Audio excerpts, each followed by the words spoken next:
మార్పు చెందినవాడే మనిషి అని నేను పదే పదే చెప్తుంటాను. నేను మీ జఫా రాకేష్ మాస్టర్. మరి ఈ రోజు నాతో మాట్లాడడానికి వచ్చింది ఒక ఆడపిల్ల. ఏమమ్మా ఆడపిల్ల, ఏమంటావు? ఆడపిల్లని ఎందుకంటారో తెలుసా? ఆడపిల్ల కాబట్టి, ఈడపిల్ల కాదు కాబట్టి. మరి పాదయాత్ర అంటే పాదాల మీద నడిచే యాత్ర. పాదాల మీద నడుస్తున్నప్పుడు కాళ్ళు నొస్తాయి, నడుము నొస్తుంది. అలాగా తల్లి, నాకు తెలియదురే కానీ అది సరే, ఇవన్నీ ఓకే. కానీ మీ అన్నపై దండయాత్ర ఏంటి?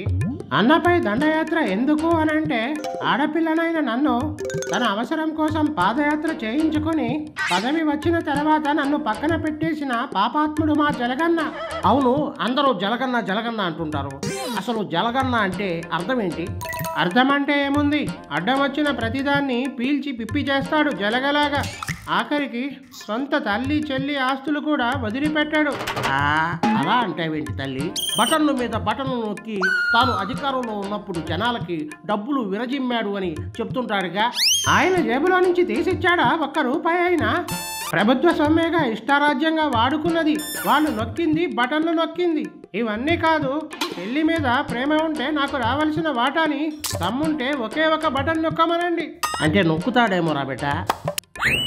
ఏంటి నొక్కేది? నా పీక, నా పిలకలోది. అంత మాట అన్నావేంటి? విశాఖపట్నం, ఆ విశాఖపట్నాన్ని కూడా కసాయిరెడ్డితో కలిసి కకావికలం చేశాడు. నా వాటా మాత్రం ఇవ్వాడు. అరే తల్లి, నీ వాటా కోసం కేసు వేసేసావుగా, అవన్నీ కోర్టులు చూసుకుంటాయిలే. ఏం చూసుకోవడమో ఏమో, ఆ కోర్టులు కేసుల్లో మా జలగన్నే సీనియర్. ఏమవుతుందో ఏమో. అయినా మీ అన్నతో మాట్లాడి సెటిల్మెంట్ చేయొచ్చుగా. మా నాన్న మాట లెక్క చేయడు, ఇంకా మా అమ్మ మాట వింటాడా? ఆమె ఇటు కూతురికి చెప్పుకోలేక అటు కొడుక్కి చెప్పుకోలేక మధ్యలో నలిగిపోతుంది. అందుకేనా ఈ మధ్య మీ అమ్మగారు ఎక్కువగా అమెరికా వెళ్ళిపోతున్నారు? ఈ ఆస్తుల గురించి ఆమెను ఏమైనా చేస్తాడేమోనని ఆమె భయం ఆమెది.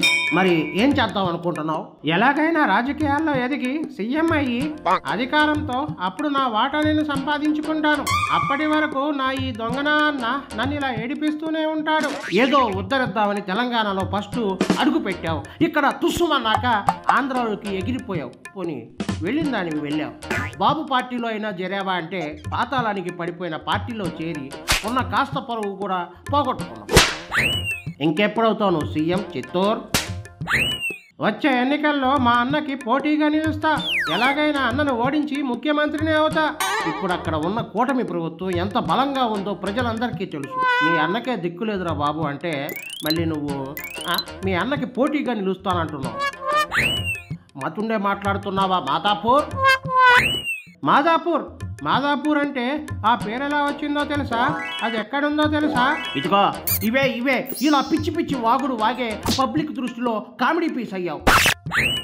నీకన్నా ఆ పాలే బెటర్ అని సోషల్ మీడియాలో నెటిజన్లు నిన్ను నానా మాటలు అంటున్నారు. నా అన్న మాటల కన్నా ఎవరూ నన్ను ఎక్కువ అనలేరు. అబ్బా, మీ అన్నా చెల్లెళ్ళ గొడవలు చూస్తుంటే నాకు చిరాకు తప్పుతుంది. నీ మాటలకు ఆల్రెడీ నా మైండ్ తప్పింది. చెప్పినంత వరకు చాలే కానీ ఇక బయలుదేరు. చూశానుగా, ఇది వాటి నా షో. మరొక ఇంట్రెస్టింగ్ పర్సనాలిటీతో మరొక ఎపిసోడ్లో మళ్ళీ కలుద్దాం. అంతవరకు సెలవు. జై జవాన్, జై కిసాన్, జై భీమ్.